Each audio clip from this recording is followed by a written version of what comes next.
I had 5 days that I wasn't going to be with my kids. And so I made the decision that that was the time that I was going to double down. I bought a large amount of substance of my drug of choice. I finished what I had. The substance that I had, I used the last bit of it, and I wanted to die. I was at the point where I am going to die. And so in that moment, I was looking at my phone and I saw my real dad in Texas. He was on Facebook and he was talking about how he had been sober for 2 years. So I said, man, you're either gonna kill yourself right now or do something crazy. So I ended up calling my dad, who at that time I hadn't talked to since I was 14 years old. And he answered the phone. He's like, hey, what's up? And I said, I hate you. I hate you. And I don't know how to change. I mean, my story starts back when I was a child. You know, I grew up in a household where I knew that my real dad left when I was 1 year old. That was the story that I kept hearing. And I kept hearing about how my dad chose drugs and alcohol over me. And that really shaped my view on father figures and what a father is and what a father shouldn't be. And so I can remember, 5 years old being like, I never want to be like my dad. So coming to high school and a little bit of the college life that I did, this is when I started, partying a little bit. I started finding security in the party, if that makes sense. And I remember one of the first times that I had something to drink, I felt like this freedom. Girls started noticing me. I started getting attention. I could talk a little bit better until I had too much to drink, of course. But I had this confidence about me, and I forgot all the pains and all the fears that I grew up with. I went on a cruise, I met somebody, and I found out that she's pregnant. And it goes all the way back to when I was 5 years old, when my mom told me that my dad left because he chose something else more than me. And so I said, I'm never going to do that. Never going to do that. I'm never going to leave my children because he did it. And so I stuck around in this relationship of this person, and we ended up having another kid. And during this entire time, it's like a blur to me because I was just in deep sadness. I had I had two amazing children now with this person, and I lost myself, because I was pursuing this belief that I don't want to be like my dad. And in all that sadness, I went even heavier into drugs and alcohol and the party on the weekends. And I started missing work and I started making poor choices. And there was this deep sadness in me, like, man, I'm being just like my dad. I'm choosing drugs and alcohol, and I'm although I'm physically around my kids, I'm not really there. In my pursuit of trying to find happiness and trying to make money, during this time, I ended up meeting somebody in 2019. She was awesome, great with my kids. Man, I really just poured my energy into her, and she became my resource of happiness, if you will. And so I really invested a lot of time, energy, and effort into that. But I also was investing a lot of time, energy, and efforts into my habits on the weekend. And so after about 2 years being with this person that I desperately wanted to marry, she left me, for good reason. I had 5 days that I wasn't going to be with my kids. And so I made the decision that that was the time that I was going to double down. I bought a large amount of substance of my drug of choice. Funny enough, it sounds interesting and it sounds funny, but I went and hid out at my grandma's house. They were out of town. They have a big house and they have a big liquor cabinet. So I brought my drug of choice to my grandma's house, my grandparents' house. And so for about 3 or 4 days, I stayed up, didn't go to sleep. I was just in my mess. I finished what I had. The substance that I had, I used the last bit of it, and I wanted to die. I was at the point where I am going to die.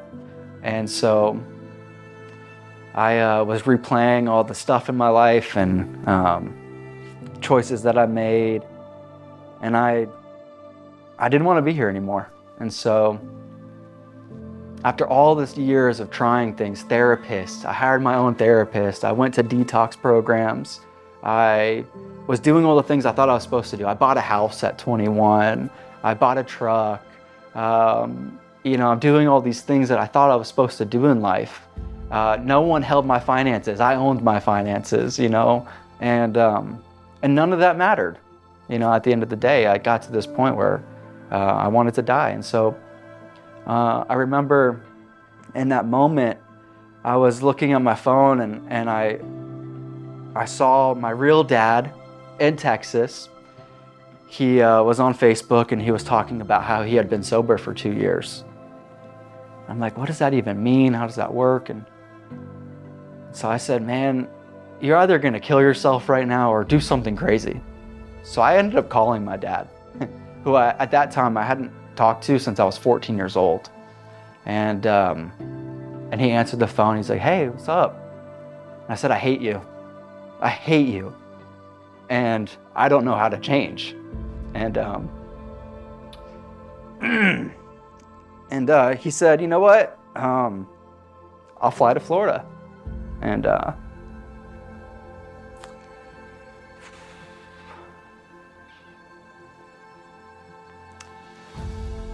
so January 6th, my dad that left me showed up for me, and he brought me to a recovery meeting. And January 6th of 2021, my life changed, and I took a leap, and I said, I don't want the old life anymore. I don't want to chase that disease. And that was the day I got sober, and I've been sober and clean ever since. And as we are sitting here today, I'm 3.5 years clean and sober, and man, my life is different. And what I learned really quickly in a recovery program is that the things that I might think of that might be the solution to my problems were never the solution. And it wasn't until I committed to a spiritual solution in my life that everything changed. The day that I said, God, I give this to you, the obsession and the thought and the fears around the drinking and the losing my children and the wanting to die all vanished. And it was an incredible time in my life.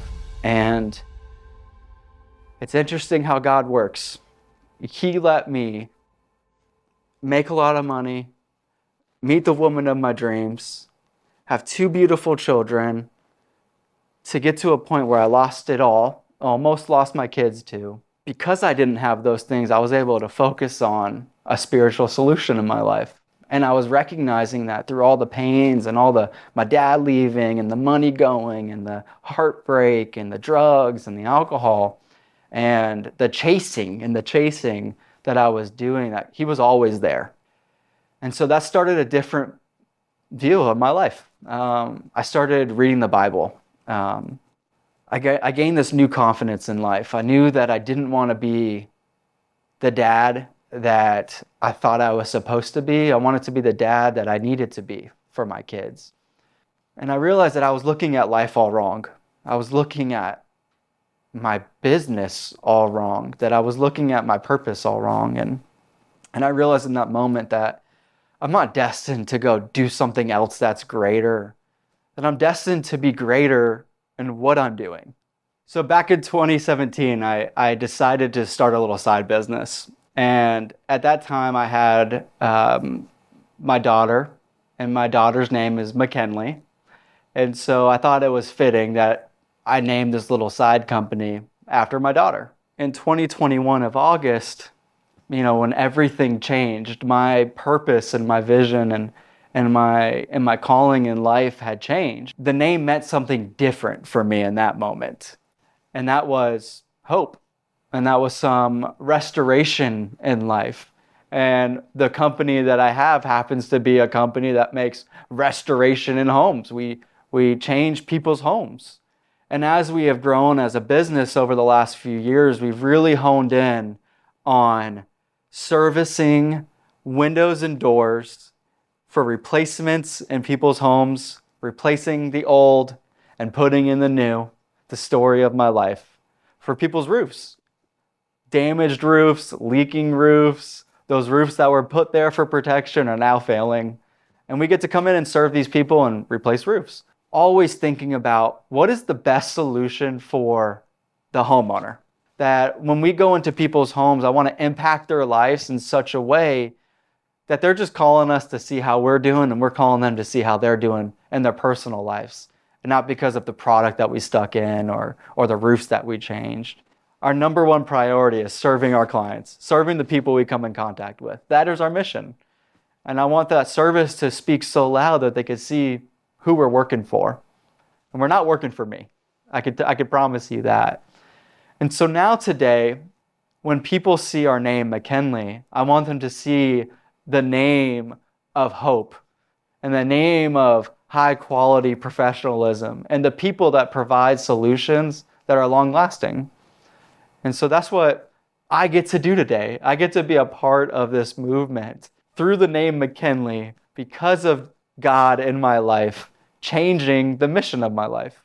That I no longer have to live on the fears that I lived on, that I get to just be of service to the people I come in contact with.